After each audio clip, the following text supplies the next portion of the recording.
The Golden Apples. In the old days in Greece, there lived a strong and powerful man. His name was Hercules. Although he was good and kind, he had a bad temper. When he became angry, he did great harm to people because of his strength. Although he was sorry at once for the wrong he had done, he simply could not learn to control his temper. The gods decided that they would forgive him only if he did what they asked him to do. He had to go to the king of Tyrans and do 12 tasks or deeds for the king. Each task was more difficult than the one before. But the strong hero had no difficulty in doing these tasks. This story is about one of the 12 tasks Hercules did for the king of Tyrans.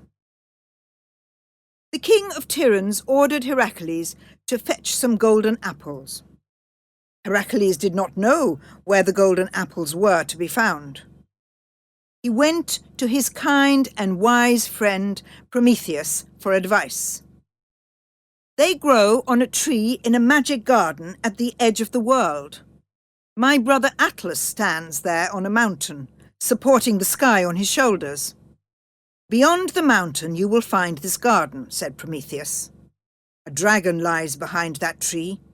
Ask Atlas to help you, because no human being can enter that garden without great danger. I will meet Atlas, thought Hercules. He thanked Prometheus and started on his journey. He had several adventures as he travelled far and wide. Once he met a savage giant. The giant challenged all strangers to wrestle with him and then killed them. Hercules was a brave and strong man himself. He agreed to fight the giant.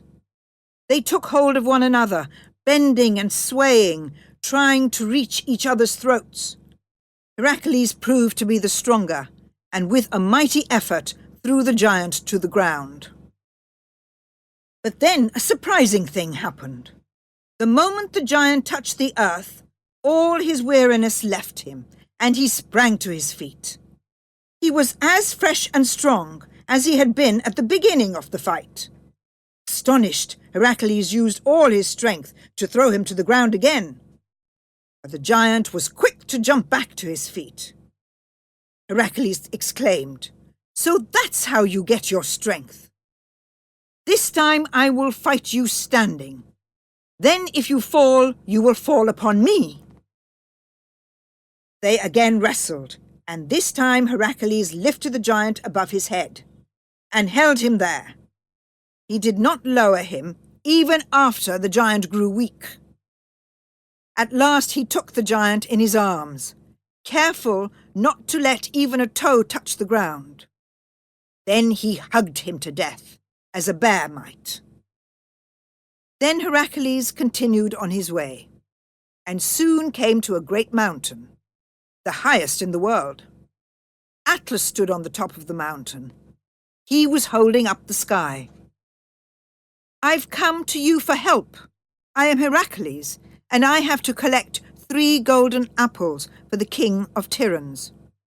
"Hercules," answered Atlas, "I can get the apples for you, but you need to do 2 tasks for me. While I'm away, you must take my place and hold the sky on your shoulders. But before you do this, you must kill the dragon who guards the tree, for even I cannot touch the fruit while he lives." Hercules looked down from the mountain, and he saw a lovely garden below. In the middle there was a tree with silver leaves and golden fruit. He also saw the dragon at the foot of the tree. It was long and big, with shining gold and blue scales. Hercules drew an arrow from his quiver and killed him. Then Atlas quickly moved the weight of the sky to the broad shoulders of Hercules and went down to the garden. He was happy that he did not have to carry the weight of the sky for some time. Hercules held up the sky for a long time. At last Atlas came up the mountain with 3 golden apples in his hand. "Here are the apples," said Atlas, "but I will take them to the king myself. I have carried the weight for a long time. Now I want to be free." "You do indeed need to rest," answered Hercules, thinking quickly. "I will carry the sky for you.